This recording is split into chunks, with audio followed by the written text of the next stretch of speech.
Yeah, what's going on, everybody? That's so fitting.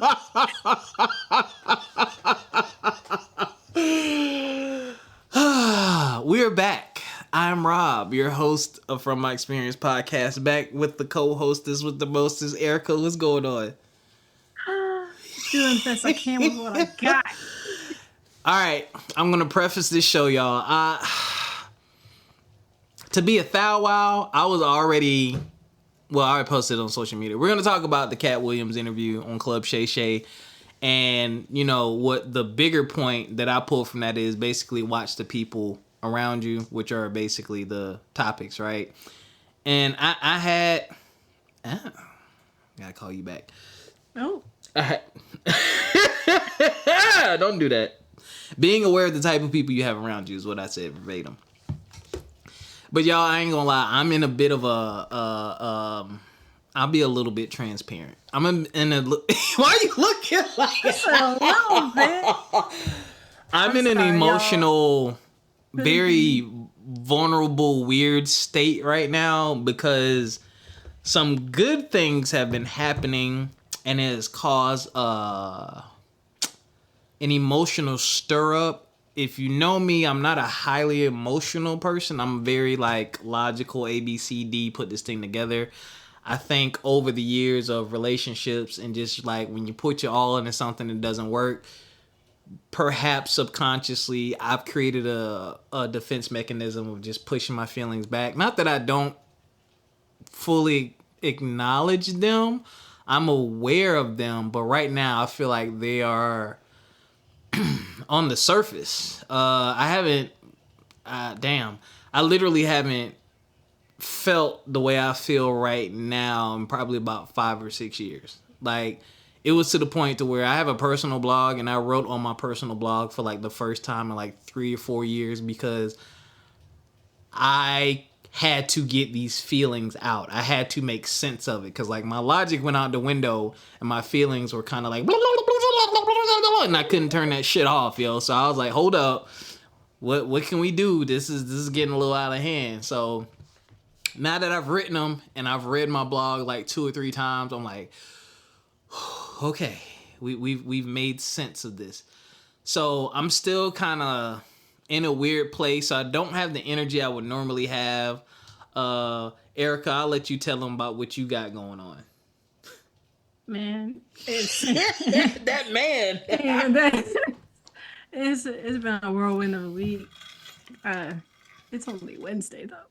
So, and I don't know if you guys know, but when you're in between hairstyles as a Black woman, it's a lot. It's a lot. I'm so tired. Okay. The transitioning of hairstyles. It's so much. It is. Now, but I'd be wrong if I took the day off and then showed up the next day at work with a completely different hairstyle. I understand it now. Going through this this journey with my hair, like I was talking to my manager at work and I said something about the Black man struggle with hair. She was like, there's no struggle. And I was like, you can't tell me about the Black man. How you gonna tell me? She's not white, by the way, but we laughed about it and I was telling her like, yo, like I don't have no offense, I don't have nigga hair, okay? Which I would call peasy, nappy. I don't have poor hair quality. Let me say that. I don't have poor hair quality. My hair is soft and curly, and it's like straight at the bottom and curly at the top. And I used to grow it, but I stopped growing it because 1, I had issues with like keeping my scalp moist. And then 2, like my hair would look really good for maybe the first 2 hours of my day. Then it was a frizz fest. And I got tired of it. But maybe about 3-4 years ago, maybe 5 years ago, I found a bunch of products that work that are all natural. And then this year I was like, well, now that I have what I need to take care of my hair the right way, let me do something different. So I'm rocking my Bro Hawk with the sponge curl. I don't use a sponge. I use a tennis racket. But yo, it's maintenance. Like, and not extreme maintenance, but because of the way my hair reacts to stuff, like I literally have to legit spend 15 to 20 minutes on my hair every morning. Like, I need It's a too shower much. cap too. Yeah, because if my hair is too wet, if my hair is too wet, it won't curl the right way. I have to curl it to a certain extent because within about 3 or 4 hours, it's going to continue to dry. My hair is going to look completely different anyway, but it gives me the look that I want. Like, I literally have to sit under my ceiling fan on high in the morning, right when I get out the shower. So I'm cold as hell, but I need the help drying my hair so that I can do the thing. And I'm just like, this is what these women be going through. But they've spent like 30, 40 minutes to an hour on their shit or whatnot. And I was like, now I understand all of the bonnets and the protective hairstyles, and I was like, this is trash, but I like the way that it looks. I like the way that it makes me feel. I like that it's unique and different. It's something I haven't done in my entire life, but I'm like, yo, it's work. Like, you know, I could be sleeping them extra 15 minutes. Hello. Like 15 minutes, that's a strong nap. I'm so tired of waking up at 5 in the morning. Yeah. Oh yeah, you got me beat. I wake up at 5:10 and then I hit snooze till about 5:40. I have to get up at 5:40. I wish. I'm up at 5. As soon as the alarm goes off, I'm just like, here we go again. What time you get? Wait. Oh, that's because travel time? Travel time, and also because I really do enjoy being like the first person in the office because no one gets to bother you while you're just up in there for like that first hour. It's just silence. I need that in the morning. Okay. Are you not a morning person? I am still trying to be a morning person. You're not a morning. Okay, got it. I force myself to be a morning person. When I say, "Oh, I'm gonna go to the gym in the morning," guaranteed, I'm in there before the rooster crows. Upset, but I woke up and I did it. Note to self: don't talk to Ericca in the morning. When we start traveling and doing live shows and stuff like that, I'm not bothering you until 10 o'clock. I'm so surprised that you never caught on to the 4:30 a.m. text messages that I send to you every once in a while. I am up. I don't notice them. Wait, will you be what? I will respond to text messages at like 4:30 in the morning, and people are like, "Why are you up so early?" And I have to be, okay? Oh my god! Let me see if I want to see if I see one. It's usually on like a Tuesday or a Thursday morning. If I text back really early morning, it's because I'm up and I'm in the gym. Do I enjoy it? No, but I'm there. No, because I typically text you between 9 and 11 in the morning. No, I don't have any. And that's when I'm at work. Yeah. And my phone is in the cubby. Okay, we're gonna start the show. So y'all, that's where the energy is coming from. If you haven't seen the Katt Williams interview, we're gonna get into that. It was actually really good, very interesting, very scary too, actually. Very enlightening.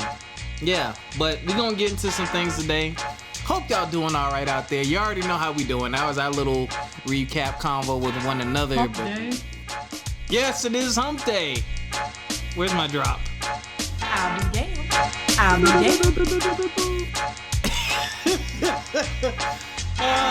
This reminds me of the episode I did with my homegirl Andrea called "We Hate Our Feelings." Was that me and Andrea? I gotta look back. I think that was Andrea.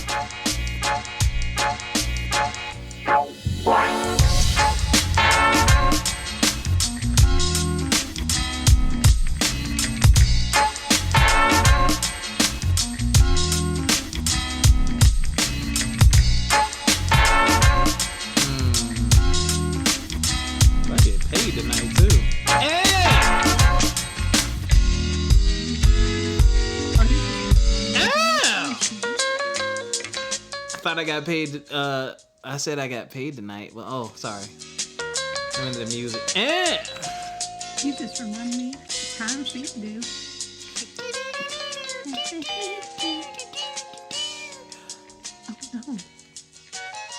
I don't know the last time I've had a job that pays me 2 days before payday. Yeah. Wait a minute. How'd that work? Oh, you right up there. Do you have an account with Apple Federal? Oh, I did when I was 10. I think I still have $10 in there. Unless they close my account. I split my check. Like, my grocery and entertainment money goes to one account, and then the rest goes, my bill money goes to my other account, and the fun money hits, because I get paid every 2 weeks. The fun money always hits the night before, no, 2 nights before. So I get paid Friday. So my fun money just hit. It wasn't there all day, but it just hit. But the other one shows pending. So I guess it's something about the way they process it. So I was like, Treat yourself. Looks like we're going shopping. Can I treat myself? You can, and you should. For the feelings that you have been feeling today. No. Or at least that's what I tell myself. I scared myself. I was like, my money's off. I forgot. I paid some extra bills and shifted some stuff around. So my fun money is not where it's supposed to be. It's in the wrong account. It'll be there Friday. But okay. No, I don't. I mean, the holidays just passed. I don't need anything. Well, you treat yourself to a nice meal. Boom. That's a good idea. I may do. I'm doing a seafood boil this weekend for my mom and my Aunt Sheila. Shout out to your Aunt Sheila. I love you. Hope you're not listening to my raunchy podcast. But she saw my seafood boil on Facebook, which is also on Pass the Peas app, the only recipe app where you can add video steps to your recipes and share the stories behind them. She saw it on Facebook, and I told her I'd make her a seafood boil before the new year, but I didn't get a chance to. And then I thought about her today, and I was like, Mom, we should have Aunt Sheila over for a seafood boil this weekend. And she was like, yeah. She was like, let's do that. So I went to the store and got the rest of the ingredients. And yeah, so now, I put that on my Marriott Bonvoy card. I need to pay off that credit card because I got them points, so I get some free hotel stays. Yeah. I'm good. All right. Sorry, brain's all over the place. Man, so we prefaced the show with how we're feeling, man.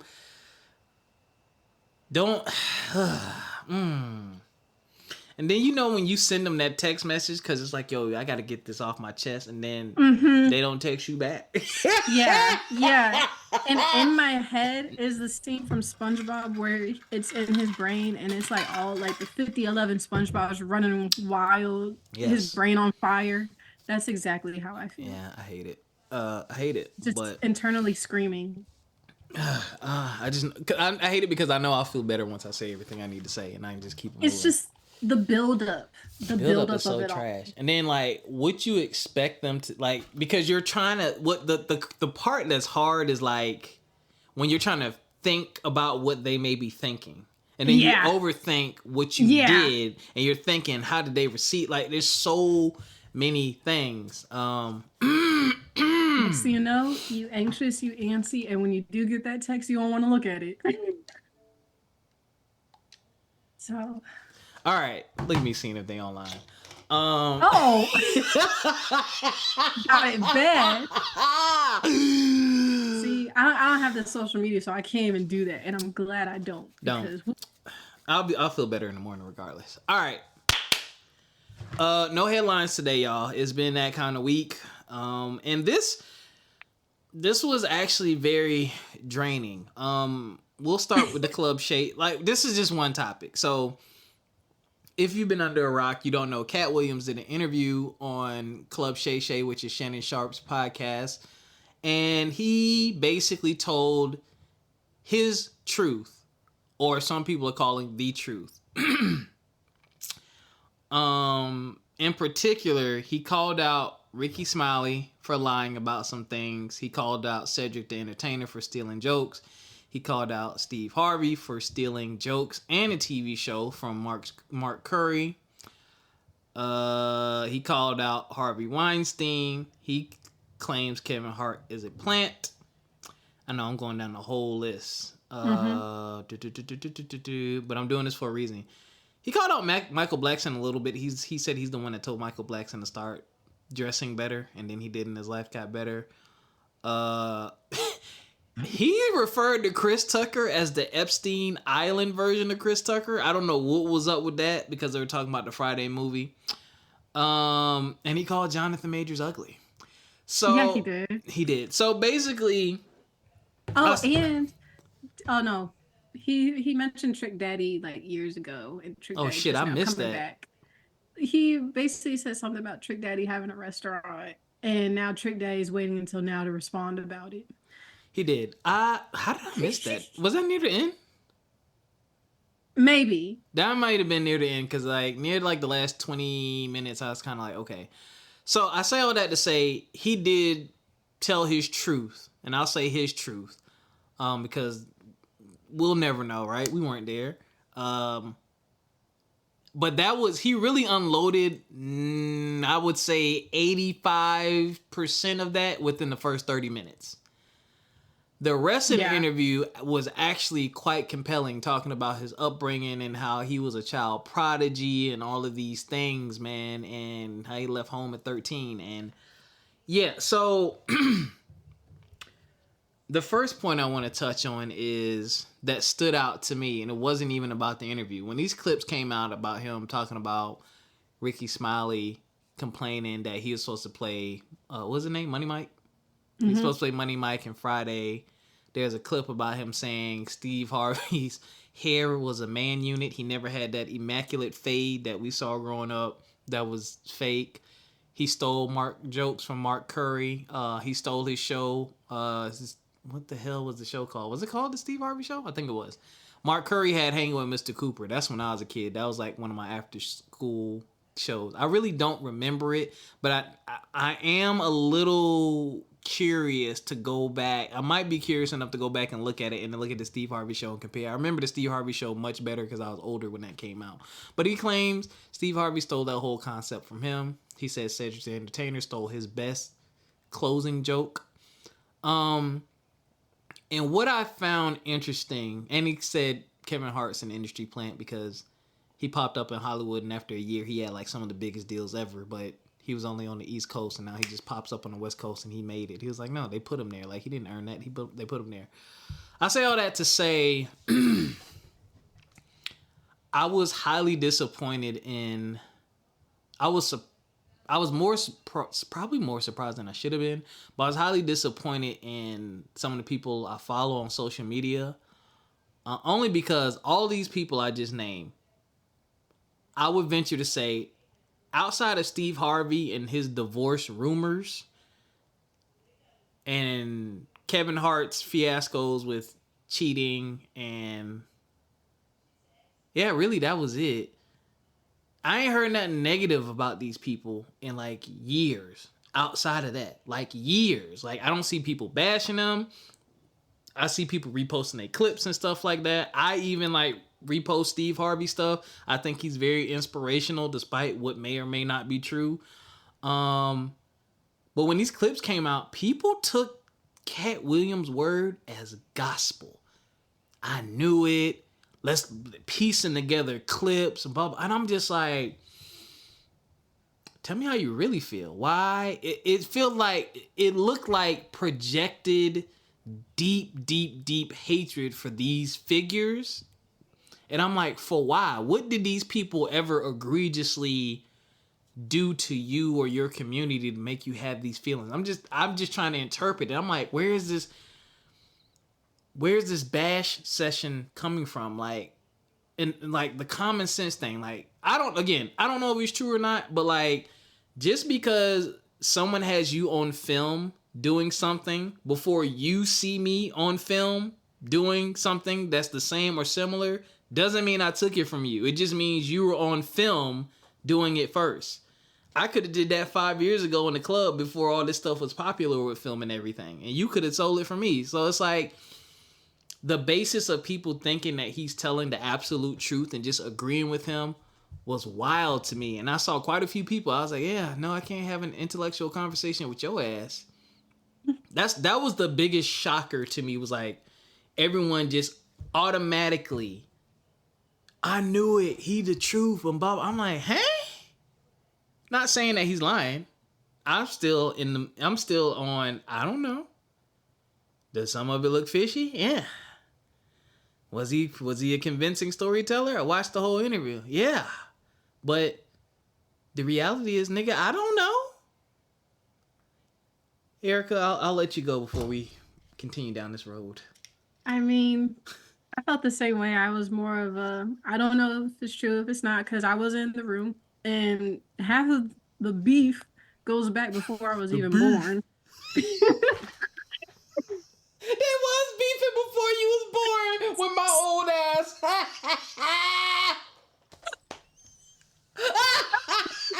Like, once they brought up 19, I said, "Ooh, it ain't got nothing to do with me."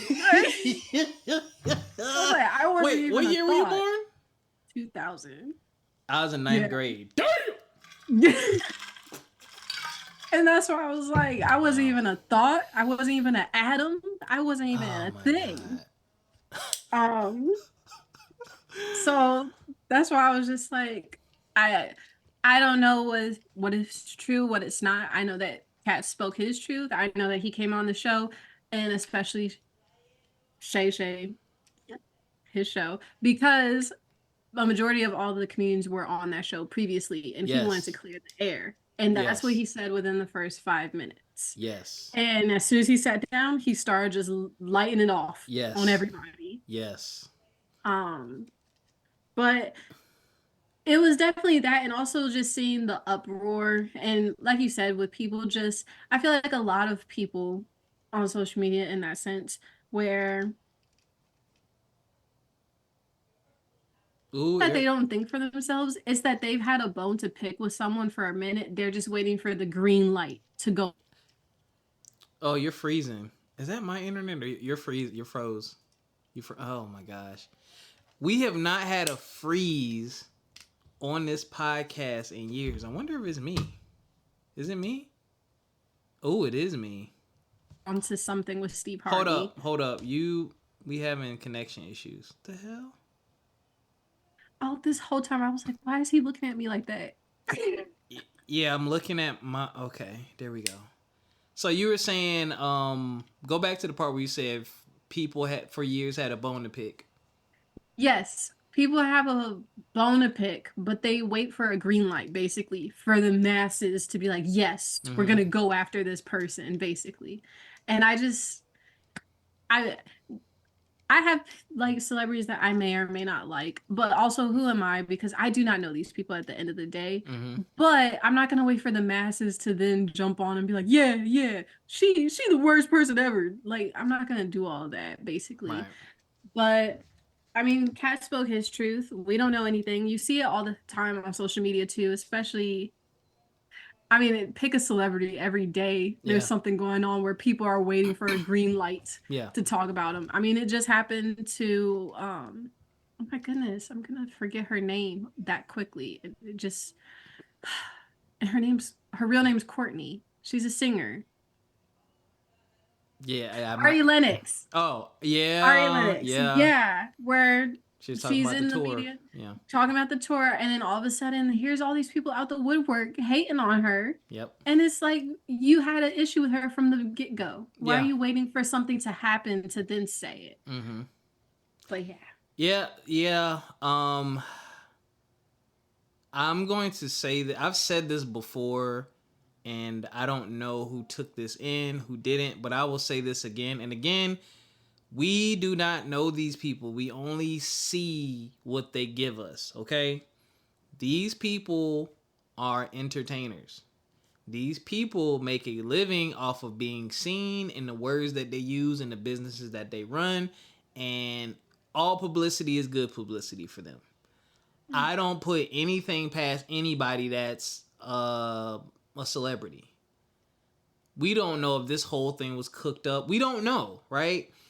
I will say what is probably the most convincing factor to me is I really don't think Katt Williams is hurting for money or anything at this point. No. So I don't think it's a clout chasing thing. It is funny that he has a tour right now. He's a highly sought after and highly desired comic with he has a great track record. There were some snafus on the internet that he actually cleared up the internet stuff. He was like, people said I was on drugs. Well, where's the story? What drug was on? Valid. Nobody can say that. He said he has been arrested 19 times, but it's because he was like, I'm going to keep my gun on me to protect myself, and I'm going to smoke my weed because that's the only medication that I take.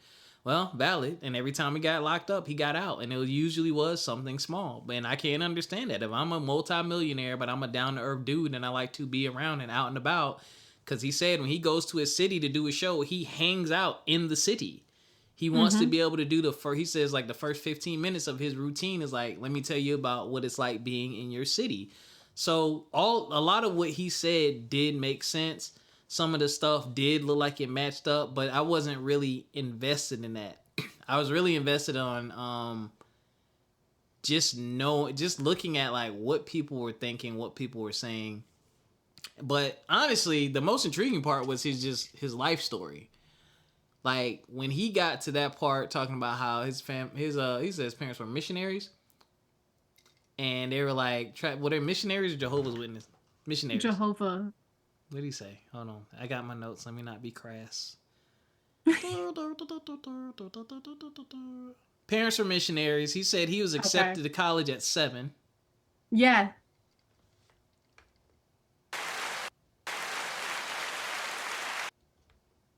I'll be damned. That's what I was looking for. He was accepted to college at 7. He said he read about 3,000 books a year between the ages of like 10 and 12 or something like that. And he said he was reading in different languages at like 7 and 8. Like when they went to different countries for missions, he was the one translating and like doing all the stuff. So basically was a child prodigy according to him. And again, we don't know if it's true or not. But I was trying to piece together the part when he left home at 13. He said he got into an altercation with his dad. Now, he described it as like, you basically lying on me, and then you said you went to God and asked God, and God told you this, but this ain't true, so now you lying on God. And then Shannon kind of hinted at abuse, and he said, I didn't say that. I just said an altercation ensued. And basically the respect, I can't sleep comfortable around you. You can't sleep comfortable around me. I got to go. And he moved to Miami at 13. Mm-hmm. And this dude say he was homeless and slept in the park and went to the library and studied 8 hours a day. And was stealing car radios just to get by. At 13? Mm-hmm. That's nuts, yo. At 13. And then he said Steve Harvey stole that part of his life and used it for his own. He said Steve Harvey was never homeless.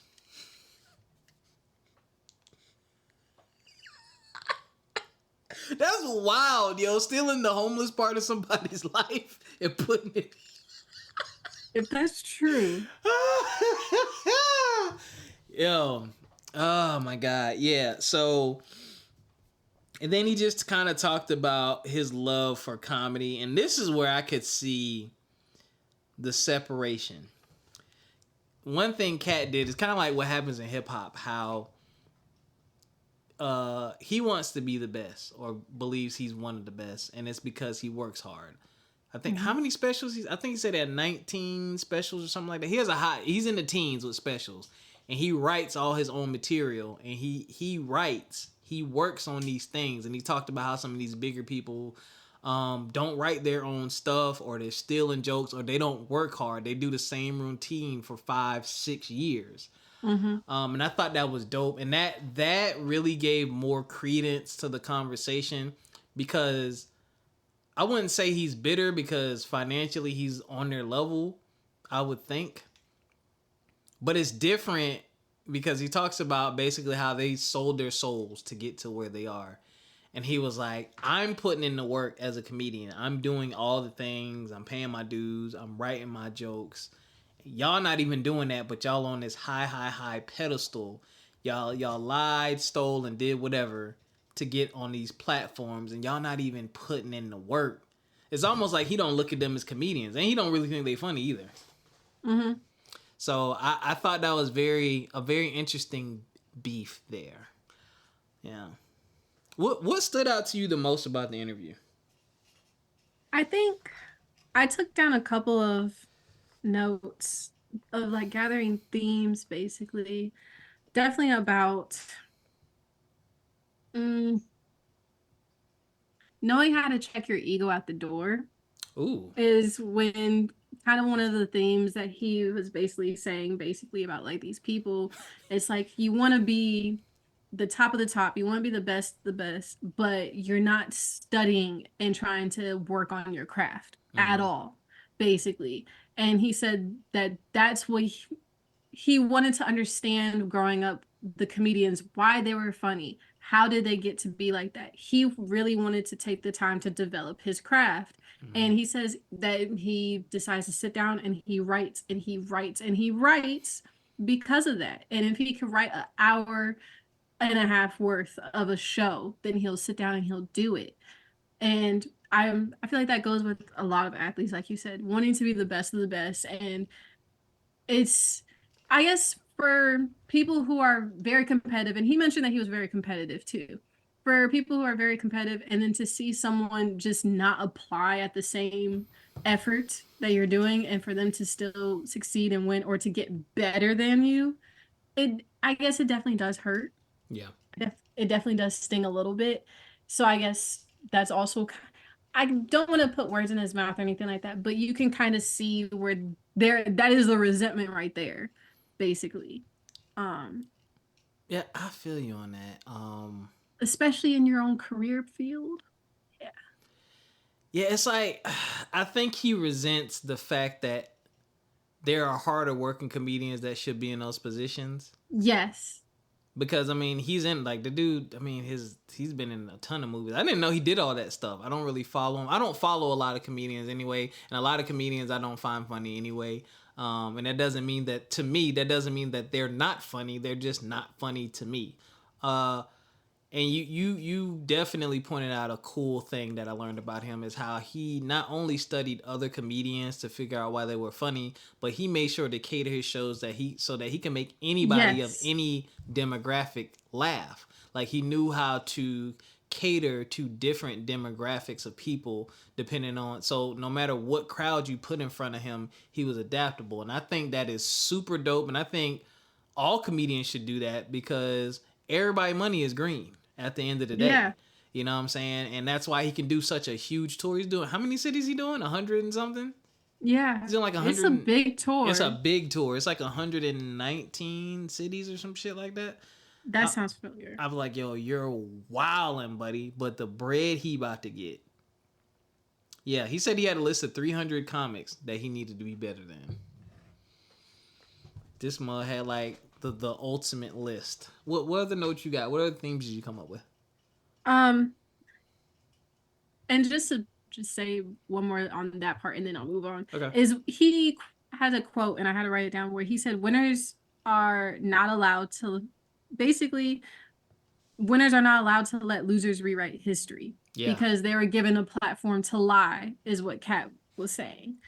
And also I guess him accepting that he could be seen as petty for picking apart the lies and the liars, making these narratives about him and everything like that. And also that, oh, well, me and Katt, that was supposed to be my role. I was supposed to play the part of Money Mike, things like that. Mm-hmm. And also, I kind of got the feeling that he felt or even hinted at people using him as a stepping stone to then turn around and downplay him. Yeah. Too. He definitely touched on that a little bit. I forgot with who it was. All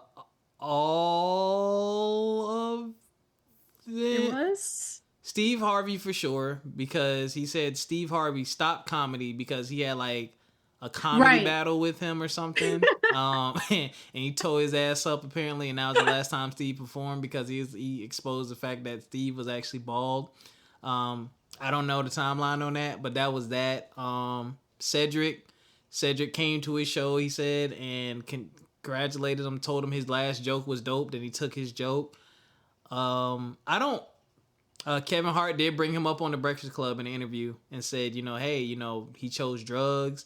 But he said every movie we seen Kevin Hart in, it came across his desk first. But he was the one to say, hey, can we take some of these themes and elements out of the script, and I'm cool with it. Things like things that were over the top, like in Friday was next Friday. Money Mike was supposed to get raped in the bathroom, and then of course the whole thing about putting men in dresses, he wasn't trying to do none of that. So he was like, a lot of these things and opportunities that came to him went on to other people. So what you're saying is extremely valid. Yeah. He had interactions with all of them. And he tore Ricky Smiley up. Yeah, he did. He said he kept every 5 minutes whacking him. He did. He was complaining about the Santa suit. He was like, my family ain't gonna be able to see my face and know it's me in this movie. It was crazy, man. I was like, yo. I was like, man. The beef was real. Yeah. And I will say that I definitely do commend him for talking about being able to take those types of risks to change things like that, especially when you know that like things like rape, that's not funny or anything like that. So for him to do that, especially when he knew that he probably doesn't have the support, because who is this guy to like make requests? I thought that that was pretty admirable of him, because you don't see that a lot, especially when you are new, up and coming onto the scene. It's looked at a different way for you to be like, hey, can we actually change it to this? I feel like it'd be a little bit different if we could still make the joke funny without having anyone be offended or harmed in that way. Yes. And I thought that was pretty cool of him. That was dope, and that brings another point. Oh my God, what's her? Not Wanda Sykes, the other Wanda that he got into it. There's a clip of him on it. No, because I made my parents watch that one last week. I haven't seen it in a very long time, but it was basically a radio host. I can't remember her last name, but she tried to play him. And he ripped her apart because he said before it started, they were supposed to talk about his Emmy Award and like his career. We're not going to get into none of the drama and messiness. And then when the show started, she tried to play him and did the opposite. Right. And he said he kindly and respectfully roasted the hell out of her. But he did it. He was like, my job is to roast you and embarrass you, but not to offend people who look like you. I said, ooh. I said, and he did that very well. He was like, I know that when I say you have knurled fingers, you can't say anything back because you don't have the education or knowledge to even know what that means. But I was hollering. I mean, those jokes that he was saying, I was like, dang, girl, they seem a little targeted. Yeah. But yeah, she pulled a gun on him. Right? I thought it was her husband. Her husband. Yeah. Met him in the parking lot and pulled a gun on him. And I said, dang. That's wild, yo. But she started with me. She started it and he finished it. He clean shop with her. And she just had to sit there.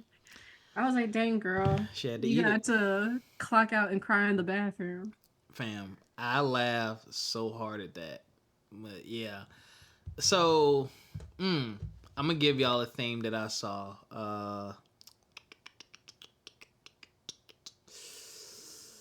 He talked about wanting to be friends with Jesus, and he talked about his relationship with God. And one of the things he said that really stuck to me, he referred to his comedy as a gift to be able to do certain things, and he's utilizing them, his gifts, and he's utilizing them in his craft. And the way he spoke about things were very eloquent. The way he told his stories, he took his time. He was very composed, even though he was drinking. He never, to me, came off drunk or like, oh God, he's just talking. And I was like, he's holding that well, because I'm like, he had like two or three of them things.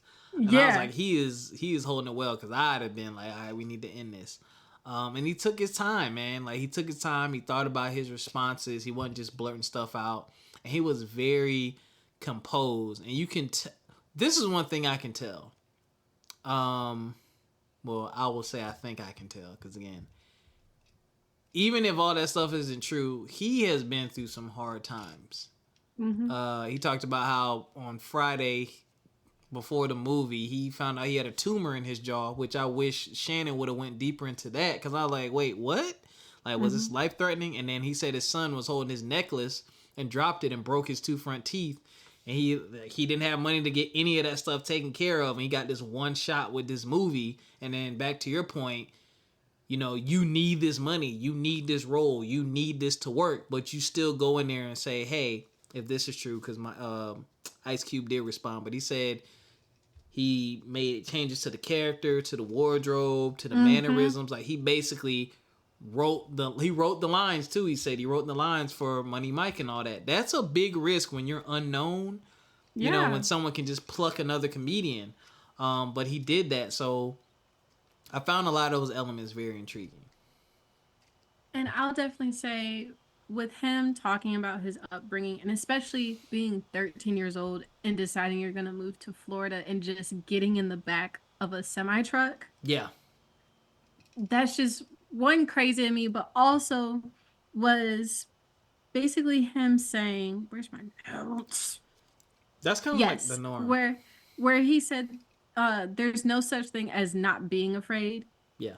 and how being afraid in a way basically stops you from doing what you have to do, even though it's like you could be afraid, yes, but you still have to do what you have to do. Like that text There's message I sent.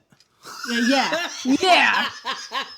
I expect a text mix back. Yeah.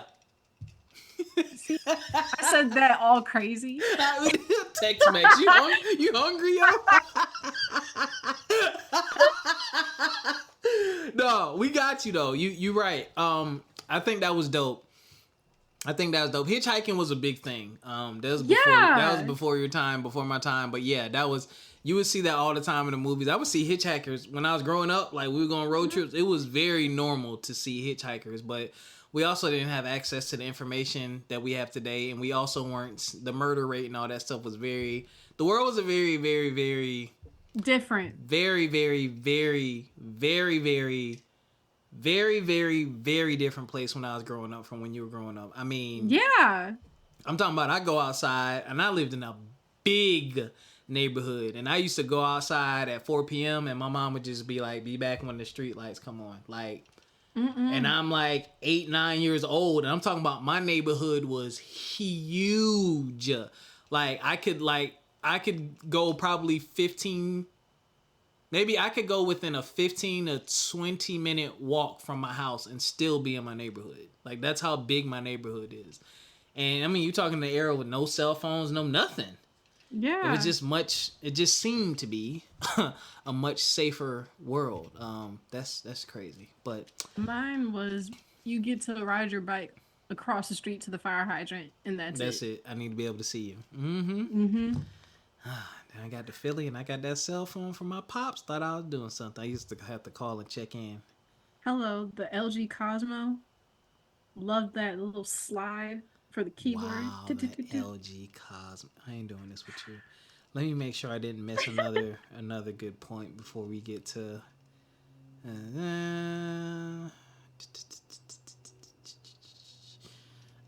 Why he had to come with their wives like that? There's some. At the end of the day, he said Hollywood is he tried to unearth he did unearth a lot of things in his comedy routines. He talked about Harvey Weinstein and a lot of stuff that happens in the industry, and people ignored it, and now they're coming out. And I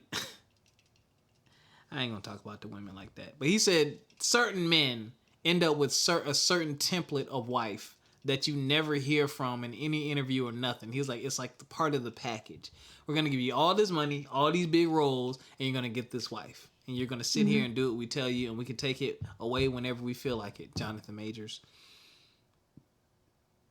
That was crazy. And I don't, please, I don't understand why they coming out the woodworks. It seems coming out the words like being like, I know you ain't talking about my wife. Why do you even make the shoe fit? Like, why'd you even lace it up like that? Yeah. He didn't say a name. He didn't say a name, but no comment. People were putting pictures and stuff out there like that. But that's that. I mean, I got nothing else on that interview. I kind of just want to leave that where it is. Do you have anything else any themes or anything else you wanted to touch on before we left? Just saying that he is very admirable for being able to overcome a lot of the curveballs being thrown at him. Yes. I will say. And of course, don't I want to repeat this? What?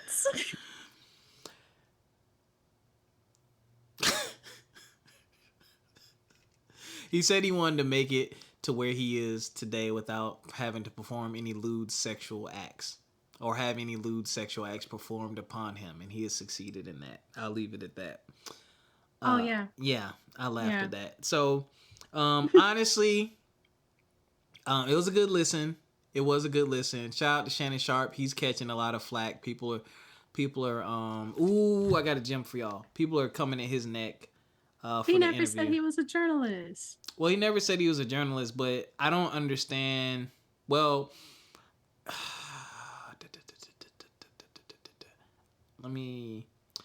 I get why people are upset with him, and I get why it looks a certain way.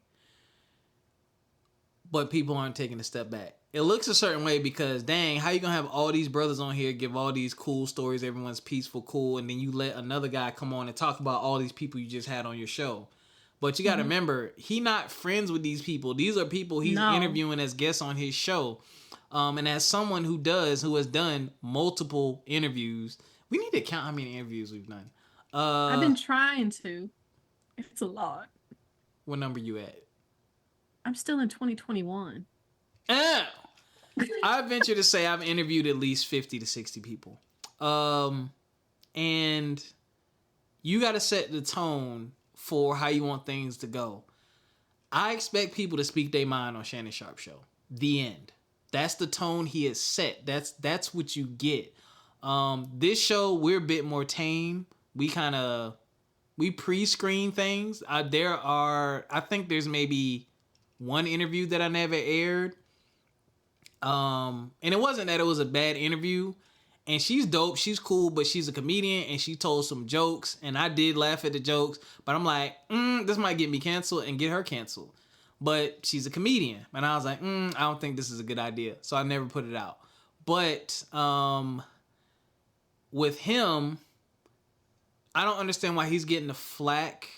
Because why are we acting like this is the first time someone's done an interview where they just aired out dirty laundry? Why are we acting like this is brand new? Is it just because they're black? Like, why? This has been happening. I mean, and not to throw shade or anything, but name a radio show.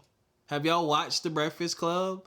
Like, have y'all watched Drink Champs? Like, have y'all not heard diss tracks? Have y'all not, like, seen Instagram rants? And I mean, what you want the interviewee, what do you want the interviewer to do? Just tell them shut the fuck up or don't say that? I mean, Shay was like, come on, dog, why are you letting them catch strays? Or no, don't say that. Like, he said that, but I mean, you're there to let your guests speak their mind is really what you're there to do. And again, we pre-screen a little bit so we can kind of not curtail, but like, hey, these are my talking points for you. This is whatever you put on this questionnaire is fair game. Is there anything you don't want to talk about? You need to let me know on this questionnaire and I won't bring it up. However, I'm going to ask you questions still. And if you don't want to answer no questions, you don't have to. And we just let it rock. You know what I'm saying? And some people are more comfortable and more free flowing. Some people aren't. There's been times where I've had to mute people. I'm like, we're not going to put that out there. I'm going to protect you and me. But that's just how I roll. I'm in a different position. But this is what I noticed. As of now, that it has over 40, probably when I looked today, when I was finishing it, it has over 41 million views, which is absolutely redonkulous. But I was like, I wonder why it only has, at the time, yesterday, when I was listening to it, it had 39.2 million views. And I put on Facebook and I was like, yeah, it only has 1.2 million likes. And I said, now that's a lot of likes. But out of 39 million people, interesting. And someone I went to school with, I ain't going to put her name out there because I don't know if she want me to say anything. But she was like, it further proves why you can't get caught up in people affirming you. They watching though. So people are watching you. They might not always say something. They might not always make their presence known. But they're watching. Like, my podcast does a little bit of numbers, you know what I'm saying? And so I'm like, somebody's listening. But that was very interesting that she said that. But yeah, if y'all want a few laughs, if you want to hear an intriguing story that may or may not be true, if you like Katt Williams, I would say listen to it. You know, I did one half yesterday and I finished the other half today. Ericca. Yes. Have you ever had to deal with, this overarching thing of watching and paying close attention to the people that you have around you? My favorite types of question. Yes. And Oh. only I'll be damned. I only do it or I don't do it now, but I used to when I really wanted to see. I know this sounds so terrible, but it wasn't like a test, but it was just to see who was really gonna be there for me, to like see who's in my support circle, I'll be especially, damned. You was testing them. especially, yeah, I was. After you get like, I ain't gonna lie, I was. test. We've all done it. We've all done it, and also after you've gotten like a really weird dream.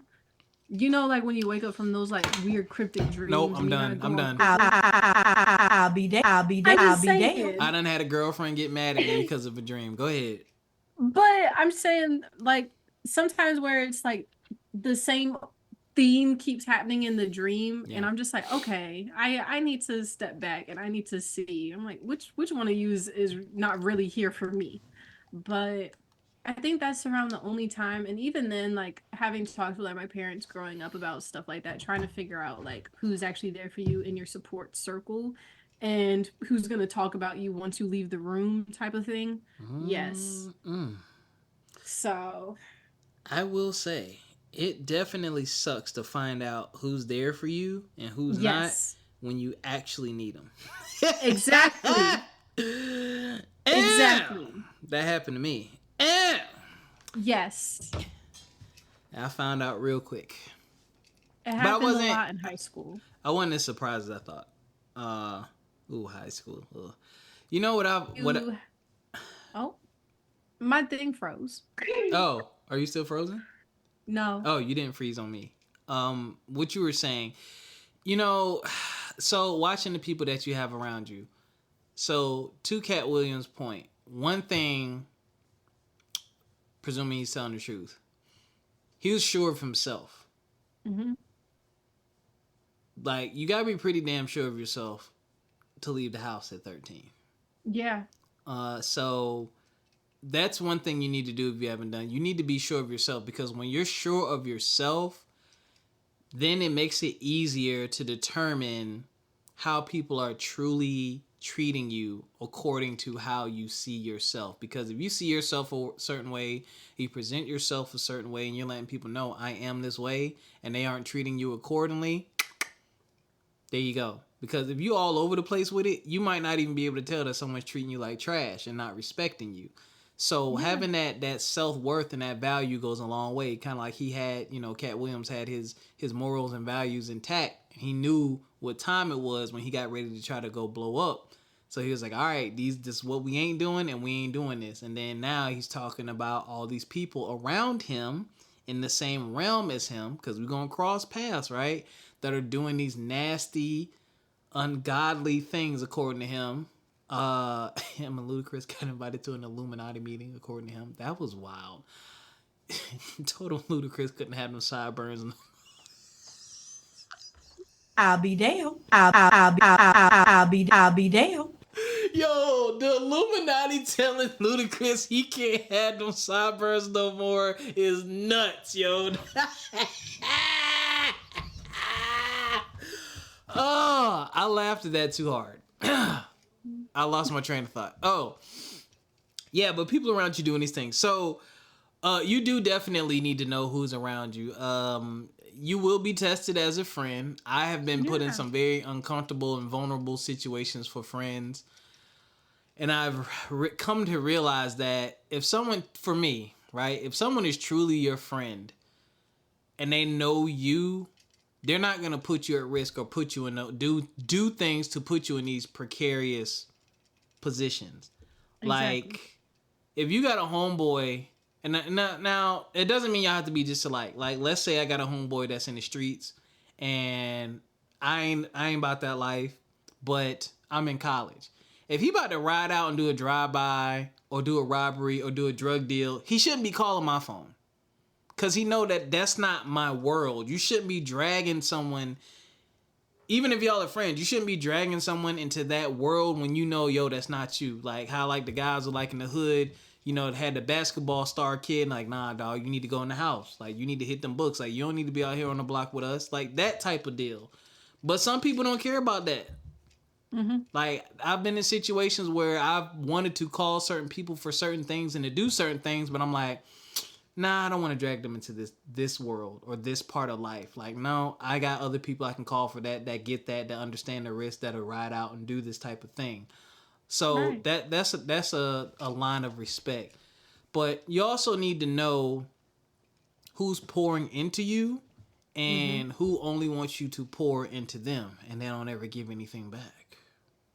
Have you ever been used, Ericca? I believe so. Yeah, for sure. For sure. Yeah. What happened?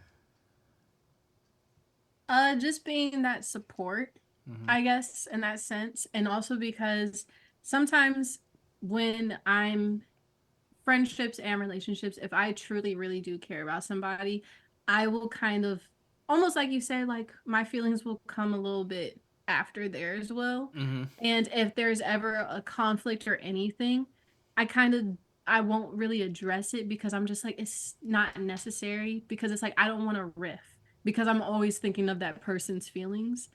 And I feel like that's where it leads me to be like stepped on and stepped on and stepped on.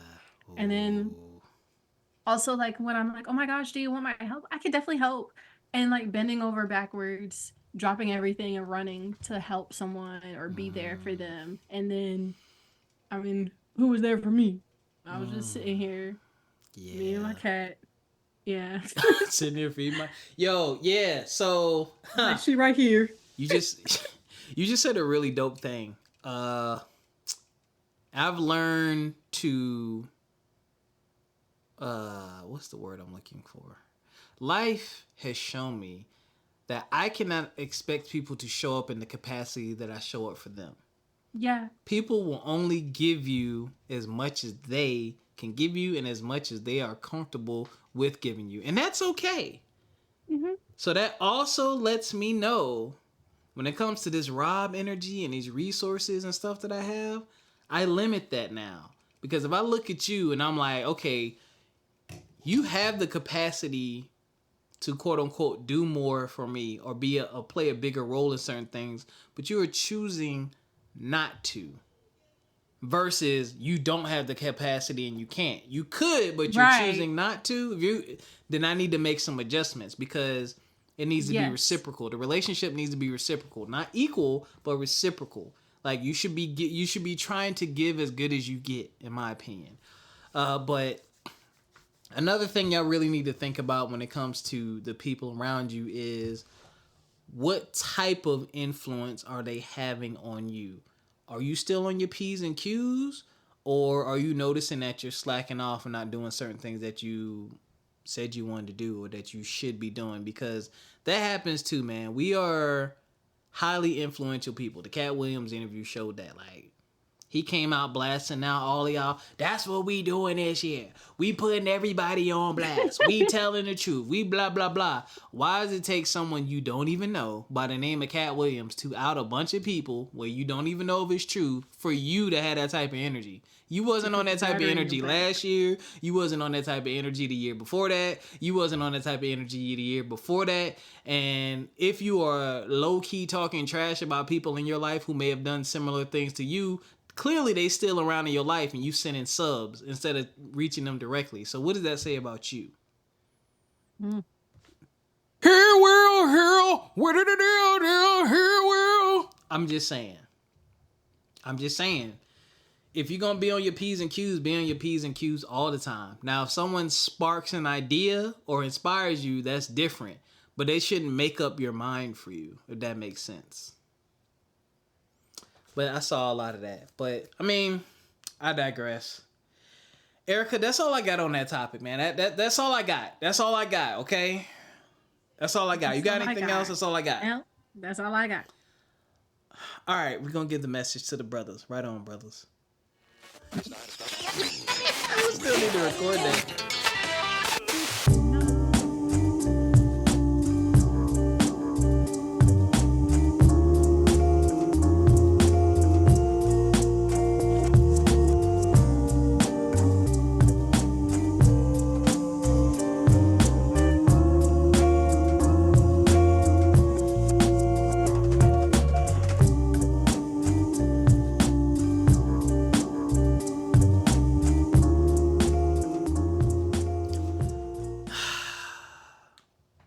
Sorry, brothers. Like I said at the beginning of the show, my emotions and feelings are all over the place. I still ain't got no text message back. Watch who you have around you. As black men, I don't know. I'm just going to speak about black men. Forget everybody else. Thinking about my upbringing, I was forced, influenced, and peer pressured to do a lot of shit. A lot of shit that could have got me hurt, killed, arrested. A lot of bad things. Mostly bad things. By people who are the same age as me, by people who are older than me, by people who knew way better and knew how terrible it was. But I was young and impressionable, or I couldn't stand up for myself, wasn't in a position to stand up for myself. And I've had to check those people, and I've had to learn and grow through those situations. And thank God I made it out alive, and not behind bars or worse.